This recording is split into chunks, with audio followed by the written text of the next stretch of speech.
At 3 in the morning, my phone lit the whole room like a warning flare. I was half asleep when it buzzed again. I reached over with a tight chest and saw my son's name. One short message: sell the house. My breath stalled. My hands felt cold. He had never spoken to me like that. I kept staring at those 3 words, praying they were meant for someone else. But the silence that followed felt heavy. It felt planned. And I knew something was moving under the surface of my life. I sat up in the dark, trying to make sense of it. The house was quiet. Too quiet. I clicked on his message again, hoping it would suddenly change. Sell the house. That was all. No explanation, no goodnight, not even a small mistake in the spelling. It looked deliberate, sharp, final.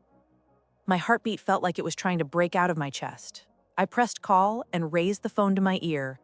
It rang once, then went straight to voicemail. I whispered his name, like it might pull him toward me. I pulled the curtain aside. The street outside looked washed out by the moon. My garden sat still, like it was listening with me. I held the phone against my chest and tried again. Straight to voicemail. Each time it cut off faster.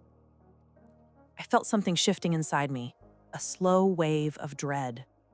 I knew my son's habits. He slept late, but he did not turn off his phone. And he never sent messages at this hour. Not ones like this.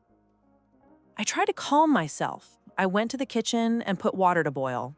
The kettle hissed loud in the silence. I wrapped my hands around the old mug, even though the heat stung. I needed something real to hold, something that was mine. I kept seeing the words in my mind. Sell the house. They sat like a shadow behind my eyes. By morning, I tried to act normal. I opened the windows, I wiped the counters, I folded the blanket on the sofa. But everything felt thin, like the walls were listening, like the floorboards were holding secrets I had not noticed before. I kept checking my phone. No reply, no missed calls, nothing. I told myself I would not panic. I told myself a mother should be patient. But the truth sat right under my ribs. Something was wrong. Not just with him, with the whole picture. Something had shifted around me overnight, and I could not see the outline yet. I drove to the bank for a small issue I had put off. Something simple, a new checkbook. The line was short. The lights felt too bright. When I asked for a printout of my account, the teller looked up a little too fast. A tiny flick in her eyes. I didn't know why, but my stomach tightened. I walked out with the envelope in my purse. My hands shook as I unlocked the car. I told myself not to open it in the parking lot. I told myself to wait until I reached home. But by the time I sat behind the wheel, my fingers were already tearing the seal. Even before I unfolded the paper, I felt it. A weight. A warning. Something that would change everything I thought I knew about my own life. And this was only the beginning. I sat at the kitchen table with that bank envelope in my hand, trying to breathe slow, trying to tell myself it was nothing, but the paper felt heavier than it should, and my chest felt tight in a way I could not name. The morning light came through the window in long, pale stripes, and it made every dust speck look alive.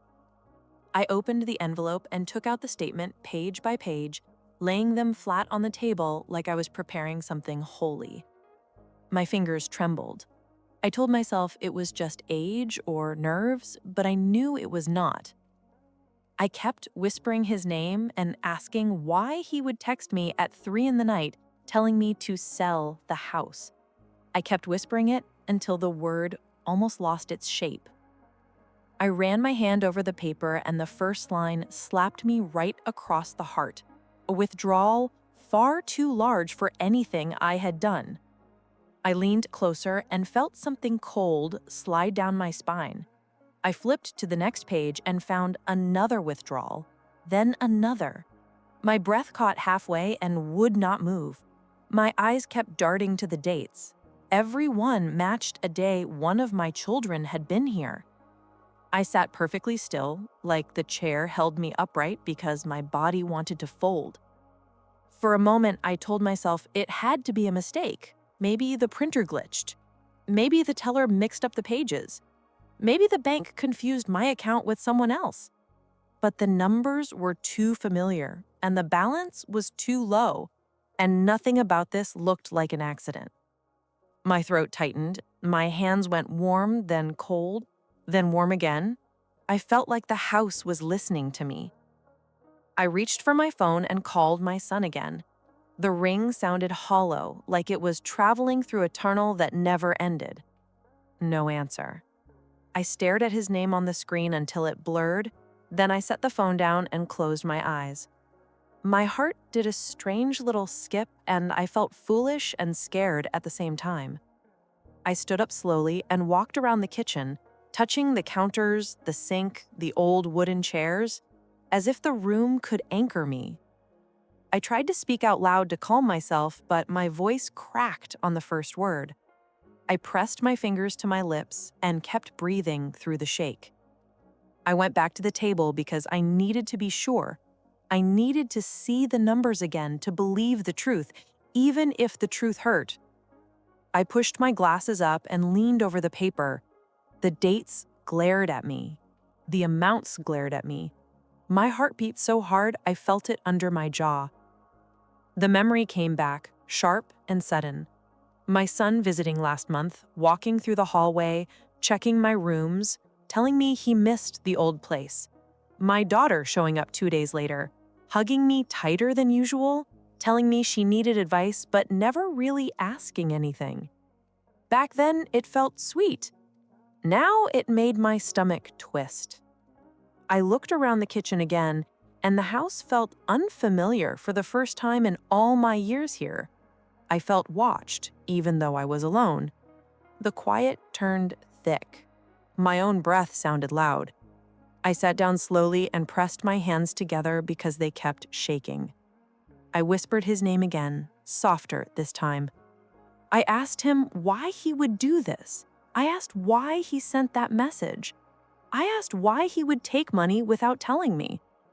My eyes filled up and I wiped them quick because tears would not give me answers. I stared at the statement another long moment. Then I whispered something that hurt the most. What if this was not a mistake? What if they meant it? What if my own children were planning something and I was the last to know? I sat still until the fear settled into something sharper, something that wanted the truth, no matter how much it tore. And I knew right then that the night he texted me, "Sell the house," was not random. Something was happening behind my back, something big, something heavy, something planned. I folded the statement pages slowly and slid them back into the envelope. My hands steadied a little. My breath steadied a little. There was a new feeling rising in me. It was not anger yet. It was not courage either. It was the first spark of suspicion, and I knew once it lit, it would not go out. I held the envelope against my chest and whispered to the empty kitchen that I was not losing this house. Not by confusion, not by fear, not by family.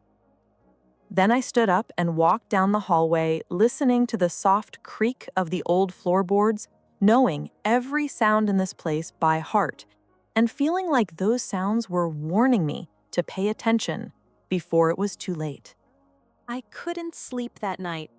The text kept spinning in my head like a record stuck on the same line. Sell the house. Why would he say that at 3 a.m? My hands shook as I reached for the phone. I called him again, straight to voicemail. I stared at the ceiling and whispered his name like a prayer, hoping he would answer somehow. The quiet of the house felt heavier than usual, as if it knew something I didn't yet. The morning light came slow, timid through the blinds. I tried to pretend. I brewed my tea, poured it carefully, took a sip, hoping warmth would calm the churn in my stomach. But the memory of the bank statement gnawed at me, all those withdrawals, all those numbers that didn't belong, each one a little betrayal, etched in black and white. I paced the kitchen, my feet brushing against the rug, each step echoing in the stillness. I decided to call my daughter, just to hear a voice, anything to ground me. Her words were clipped, distracted. She didn't even ask why I sounded anxious. Something in the way she avoided my eyes when I video called made my chest tighten. I felt the walls of the house pressing in, familiar and suddenly foreign. The air smelled faintly of coffee and old wood. I sat down, resting my forehead on the table. I had to think. I had to plan. I couldn't let fear paralyze me. Subscribe to this channel and tell me in the comments where you are watching from. I want to know how far this story reaches. I started going through old letters, dusty drawers, files I hadn't touched in years. Every little paper felt like a clue. Something felt off, like the house itself was holding its breath. My children weren't the same. The ones I had raised, tucked into bed, kissed goodnight, now moved differently around me. Their smiles seemed rehearsed, their laughter too soft. I noticed small changes, things out of place. The bank withdrawals, the late-night text, the hushed voices on the phone. It all began to knot together, forming a picture I didn't want to see. I started to listen, not just to what was said, but what wasn't. Footsteps that lingered too long, murmurs that stopped abruptly when I walked by. I felt the shift in the air whenever they entered a room. My heart, stubborn as it was, refused to believe my own children could be part of a plot. And yet, every sign pointed in the same direction. I had to be careful. I had to observe. I had to wait. They came that afternoon, my two children, together. The house smelled faintly of the bakery down the street, something sweet and innocent that only made the tension worse. I poured tea into the delicate cups, trying to keep my hands steady. They sat opposite me, smiles too practiced, eyes flicking to each other like they shared some secret I wasn't supposed to know. I forced a smile, set the tray down, and tried to make conversation, but their words slipped around the edges like smoke. Then it started. The hints. "Mom, this house is big now," my son said, voice soft, careful. "It's a lot to manage." My stomach twisted. "We were thinking maybe it's time to consider something smaller." The words were casual, polite, but I felt the weight behind them. My fingers tightened around the teacup, knuckles whitening. I remembered the withdrawals. I remembered the 3 a.m. text, "Sell the house." My daughter chimed in, voice sweeter than usual. "You've done so much for us, Mom. It's just, maybe it's time to think about your own comfort." Their eyes met again, quick, sharp. I kept nodding, letting them speak, but inside, I was boiling. Every polite suggestion, every rehearsed smile felt like a step closer to taking away everything I had built, everything I had lived in, everything I had loved. They didn't see me notice the little things. Drawer handles moved, papers shifted, subtle signs that someone had been going through my things. I pretended to sip my tea, pretending the warmth was enough to hide the frost settling in my chest. Each word they said felt like a trial, each phrase a test. "Sell the house, the text whispered in my mind. I had to be careful. I had to stay calm. They couldn't know I suspected. After they left, I walked through the rooms, touching walls, picking up letters that weren't where I left them. The quiet was heavier than before. The house seemed to sigh around me, groaning as if it too had felt their intentions. I sat in the living room, thinking about the conversations, replaying every line, every glance. There was a rhythm, a plan, and I needed to understand it before it was too late. I decided then I would not ask questions yet. I would not confront them. I would observe. I would wait. I would catch the truth when it slipped from their lips, and I would protect what was mine. I woke up the next morning with a feeling I couldn't shake. A strange heaviness settled in my chest as if the house itself was trying to warn me. I moved from room to room, touching doorknobs, looking at the way curtains hung, noticing how the air felt slightly disturbed. Something wasn't right. I kept replaying the visit from yesterday. Every smile, every soft suggestion, every glance they shared when they thought I wasn't looking. My heart tugged between hope and dread, but the truth was starting to breathe down my neck. I opened the drawer in my bedroom where I kept old papers. Something had shifted. The envelopes were stacked differently. My important documents were no longer in the exact order I placed them. My fingers hovered above them, brushing the edges as a cold breath ran through me. Who would touch these except me? And why? I walked back out into the hallway and paused. My daughter's voice floated softly from the porch. She didn't know I was listening. She was talking low, hurried, the kind of whisper that carried guilt. I leaned against the wall and closed my eyes, letting her words sink into me. "She's still not agreeing," she said. "We have to push her. He's getting impatient." My breath caught in my throat. He? Who was he? I stepped back quietly and pretended I had just woken up. When she came inside, she startled the moment she saw me. Her smile didn't reach her eyes. She kept her phone turned face down, as if it held a secret I wasn't supposed to see. I felt my heart beating slow and heavy. Every instinct in my body told me to stay quiet, stay still, stay smart. Later that day, my son called. His voice was rough, tense under the kindness he tried to pour over each word. He asked again about the house. He asked if I had thought about it. He asked if I felt overwhelmed living alone. I listened carefully. His sentences stumbled, his tone too eager, too controlled. When I said I needed time, he sighed in a way that didn't sound like love. It sounded like frustration, like pressure. I hung up the phone and stood there for a long moment, staring out the window. The neighborhood looked the same as it always had. Kids playing, cars passing, birds resting on old wires. But I felt separated from all of it, as if a thin veil had dropped between me and the world. My own children were acting like strangers. My own memories felt shaky under my feet. That night, I sat alone in the dim living room.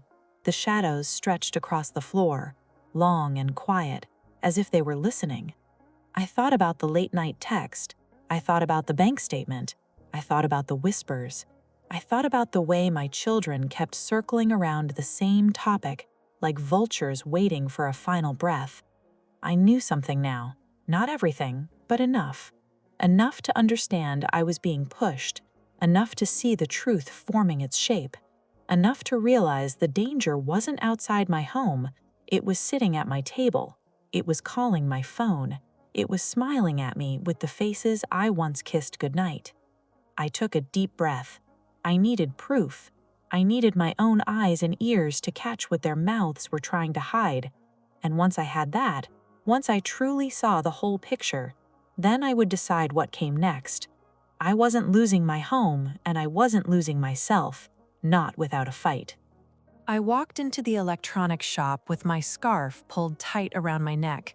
The place smelled like cardboard and plastic and newness. I stared at the shelves, pretending I was looking for a battery or a charger. The truth sat heavy in my chest. I was here to protect myself from my own children. The thought made my throat tighten. I asked the young man for a small recorder, nothing fancy, something that could fit in my hand, something they would never notice.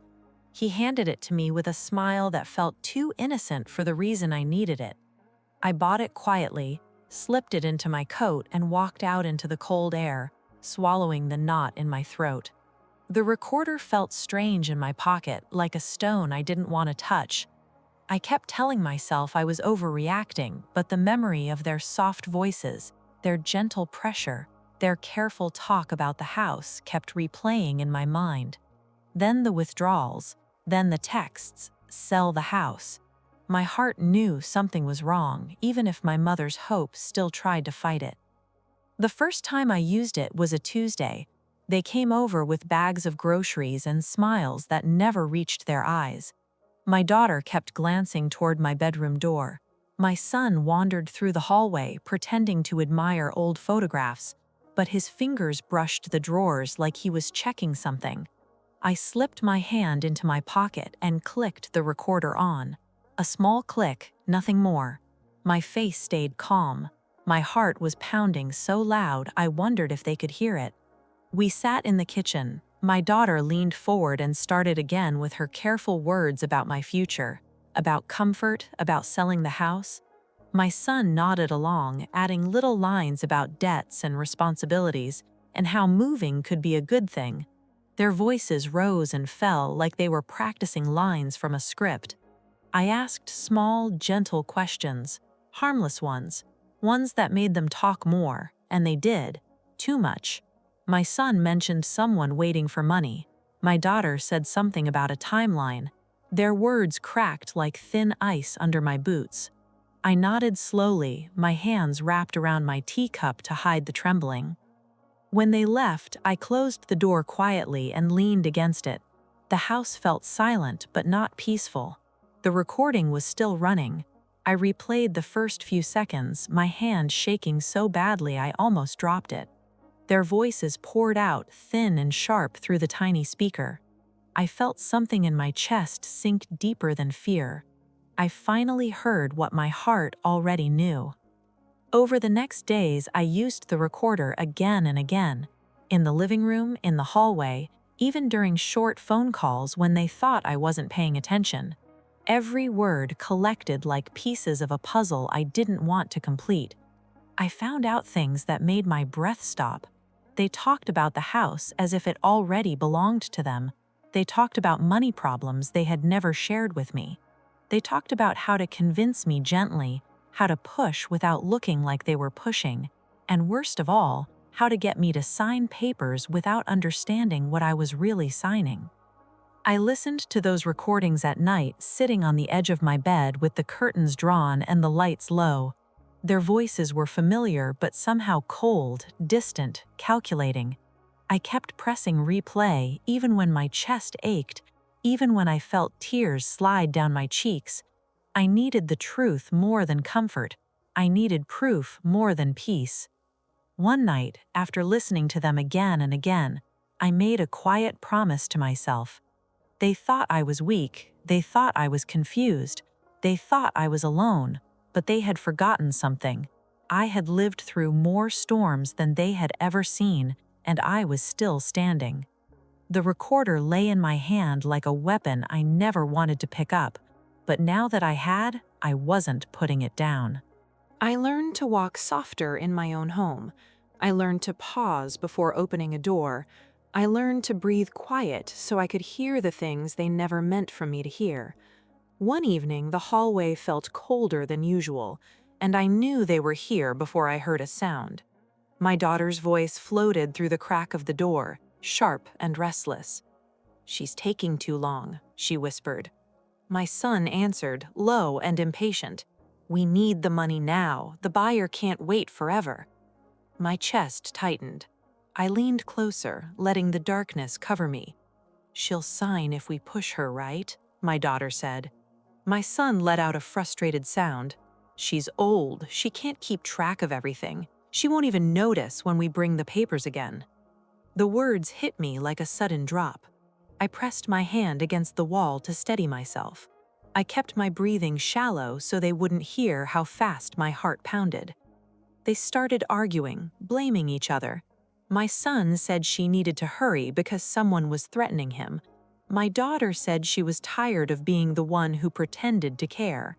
Their voices grew louder, and I slid the recorder deeper into my pocket, letting it catch every word.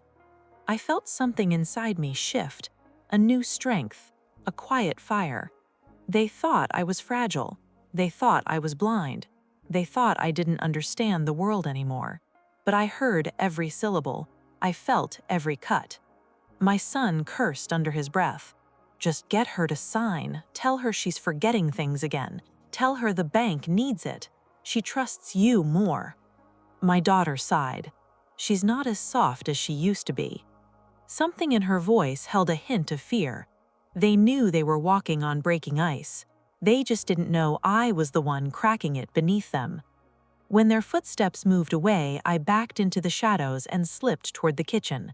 My hands were cold as I set the recorder down and pressed play. Their voices spilled out like poison in the quiet room. I listened once, then again, then again. Each time the truth grew sharper. There was no misunderstanding, no mistake, no miscommunication. It was betrayal, pure and simple. I sat at the table and folded my hands, letting the stillness settle. I didn't cry, I didn't shout, I didn't break. I felt strangely calm, like the moment before a storm when the air goes still and the world waits. I knew now, I knew enough, and I knew what I had to do next. When the recording ended, the silence felt different, not hollow, not afraid. It felt like the beginning of something. I picked up the recorder and slipped it gently into my drawer. I knew this was only the first piece. I would need more. I would need them to reveal everything. And they would, because greed always talks too much. I switched off the lights and let the house fall into darkness. My son's voice still rang in my ears, my daughter's too. They didn't understand what they had started. They didn't understand the strength of a mother who has nothing left to lose. I whispered into the quiet room, a small promise to myself.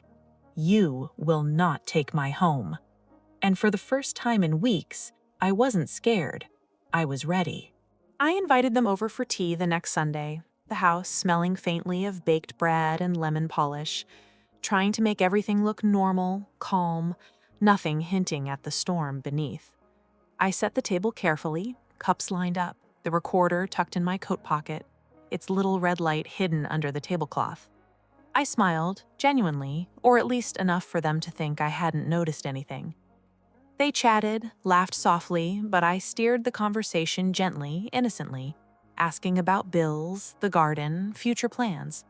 I asked casually, "Do you think the house will be ready to sell soon?" Their eyes flicked to each other, too quickly, too deliberately. I kept my smile, sipped my tea, nodded. They didn't know the recorder was catching every word, every lie, every scheme. Then my son, careless for just a moment, said it. "If she moves faster, we can get the money in time, the house money. We just need her to sign." My stomach fell. My hands gripped the edge of the table.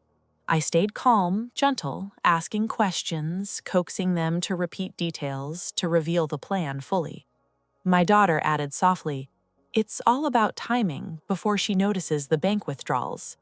I listened, nodding, letting them think they were talking to a mother oblivious and kind. Inside, a storm raged, but outside, I remained composed. I made small sounds, agreed here, questioned there, carefully letting them dig the trap themselves. Every word recorded, every confession saved. Their own voices were proving their betrayal, and I had it all. I felt both fear and power, knowing the truth now lay safely in my hands. When they left, I sat in the quiet, heart racing, the house still around me, familiar and protective. I replayed the moments, thinking how clever and careless they were. and for the first time in weeks, I felt a strange calm. The trap was set, the truth in my pocket, and now justice could finally begin. The next morning, I called my lawyer. I didn't tell my children. I didn't ask for advice. I simply acted. The recordings were sent, safely stored, every word, every scheme captured.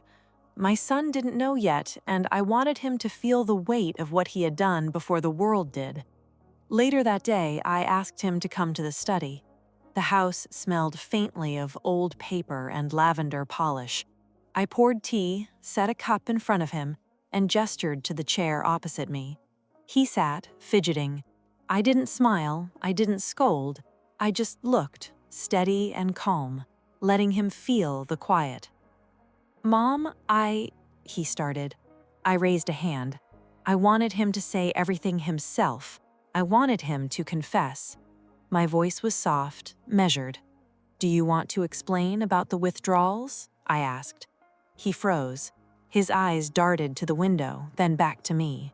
He swallowed. It's complicated," he muttered. I let it hang. I didn't push. I had the recordings, I had the proof. His own words, his own guilt, waiting in the quiet room. I leaned back slightly, letting the silence press against him. "Mom, I didn't mean," he started again, voice shaking. I cut him off gently. "I think you did mean," I said. My words were calm but heavy, each syllable landing in the room like a stone. He panicked. He tried to shift blame, to twist, to make excuses, but the evidence was there, undeniable, speaking louder than he ever could. I watched his face, the mask slipping, realizing the depth of his own betrayal. And then, in that moment, I said it. I disowned him, not out of anger, not entirely, but because some lines, once crossed, can never be undone. I slid the door closed behind him, my hands trembling slightly, my heart beating fiercely in the quiet. The house was still, the tea had gone cold, and for the first time in weeks, I felt a strange, steady relief. Justice was no longer a thought, it was real. The trap I had set had worked, and the weight of fear, betrayal, and deceit finally began to lift. The days that followed were heavy.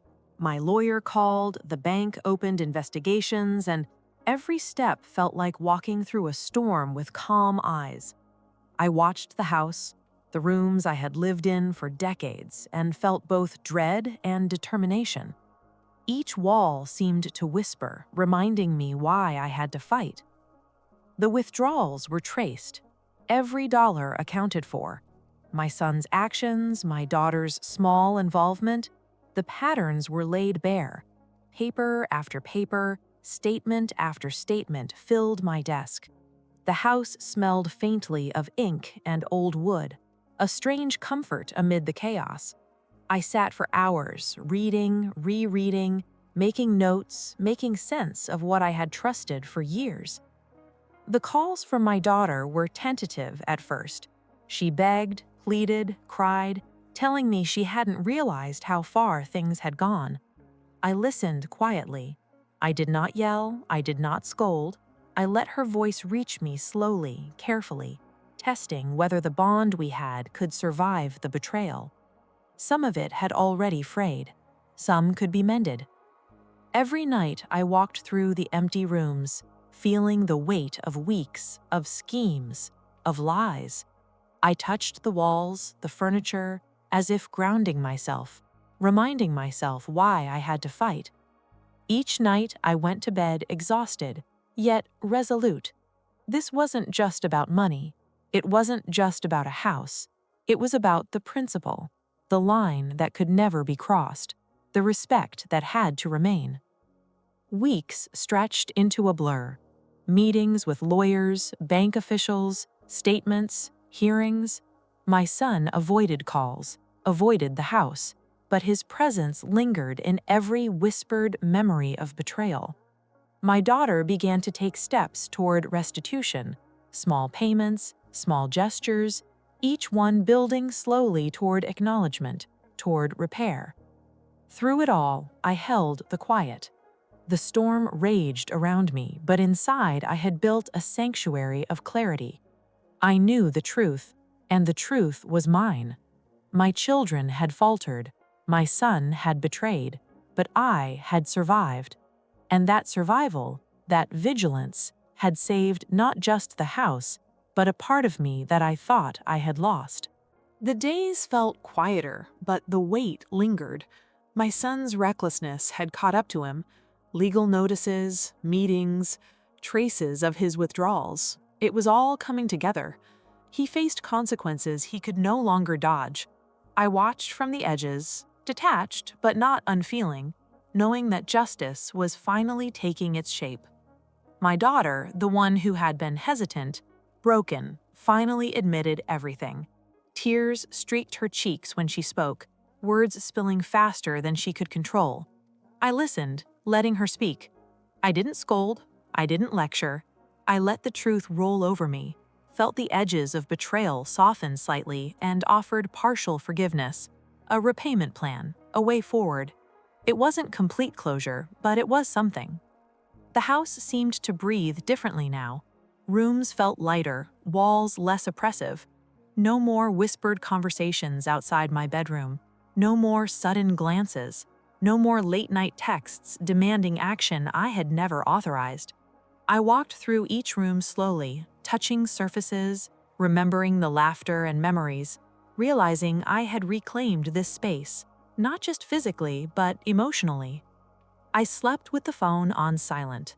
I let the quiet embrace me.